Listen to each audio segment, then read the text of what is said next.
देखिए, वैसे तो छठ करने में बहुत संकट होता है, लेकिन मैं देख रहा हूं लोगों की बातों से कि जो दिल्ली सरकार है आम आदमी पार्टी की, वो जानबूझ के लोगों की समस्याओं को निदान नहीं कर रही है, बल्कि उलझा रही है।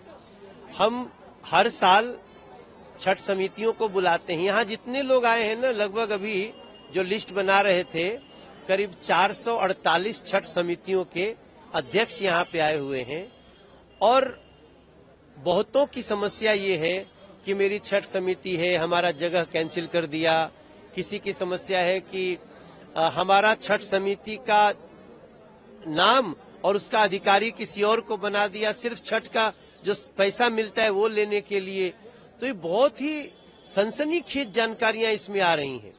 मैं तो चाहूंगा कि लोग तो परेशान हैं ही, मीडिया में भी इसकी बात होनी चाहिए कि सिर्फ पैसा लेने के लिए जो छठ समितियों को दिया जाता है, उसके लिए आप अपने किसी आदमी को छठ का अधिकारी बना दें, ये बहुत ही गलत है।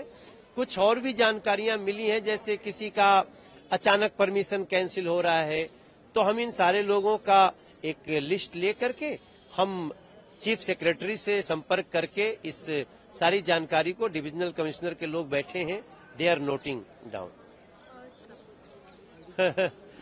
कांग्रेस इस समय ऐसी स्थिति में है कि उसको समझ में नहीं आ रहा है कि कहां से सांस ले कहां से बोले। कांग्रेस ने सब झूठे वादे किए हैं और कांग्रेस के अध्यक्ष ने ही, उनका एक वीडियो लीक हो गया है कि तुम लोग ऐसे झूठे झूठे वादे कर दे रहे हो, पूरे कैसे होंगे? खाली खटाखट खटाखट कहने से तो नहीं होता है। भारतीय जनता पार्टी जो कहती है वो करती है। हमने जो जो कहा है मैनिफेस्टो में, हम उसको पक्का करते हैं, चाहे वो 370 हटाने जैसा कार्य ही क्यों न हो, चाहे वो राम मंदिर बनाने जैसा कार्य ही क्यों न हो। हम एक बड़ी योजना के साथ पहले प्रदेश के खजाने को समृद्ध करते हैं, देश के खजाने को समृद्ध किया है। अब उसके बाद हम नई नई बातें वो कहते हैं जो हम कर सकते हैं।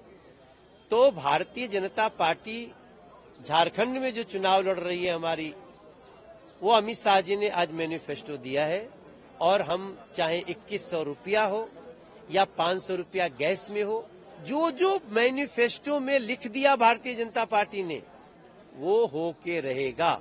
अब कोई आदिवासी बहु बेटियों को वो उनको छल नहीं सकता, भ्रमित नहीं कर सकता, और ये करके कि इनसे विवाह करके हम इनकी सारी संपत्ति ले लेंगे। इन सारी चीजों पर रोक लगाने का काम भारतीय जनता पार्टी करेगी, जो हमने मैनिफेस्टो में। यूनिफॉर्म सिविल कोड जो हम लगा रहे हैं, उसमें आदिवासी उससे बाहर हैं।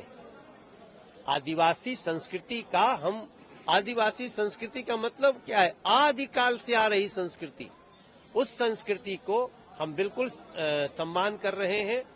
इस देश में कई सेक्टर में रिजर्वेशन होता है ना, तो वो समझ लीजिए वो रिजर्व है। आज मैनिफेस्टो में अमित शाह जी ने क्लियर कर दिया।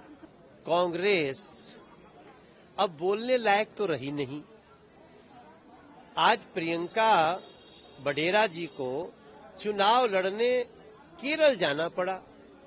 वो केरल की तो रहने वाली नहीं है। केरल तो मुझे लगता है उनको जाना भी किसी काम से नहीं होता होगा। लेकिन जहां उनकी पूरी सल्तनत थी, रायबरेली, अमेठी, सुल्तानपुर, वहां से क्यों नहीं चुनाव लड़ा उन्होंने? इसका जवाब दें वो।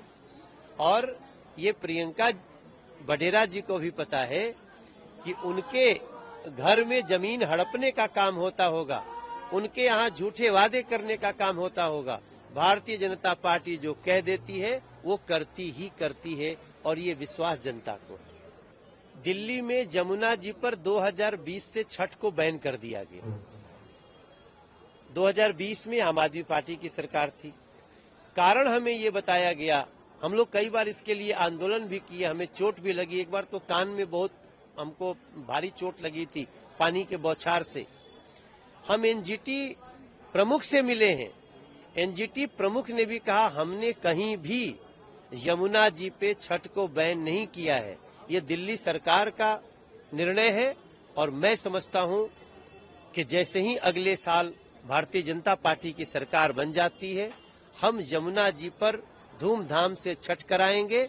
छठ की आस्था हो, दिवाली की आस्था हो, किसी की रामलीला की आस्था हो या किसी भी धर्म के किसी व्यक्ति की अपनी आस्था हो, हम उस आस्था को संचालित करने के लिए काम करें।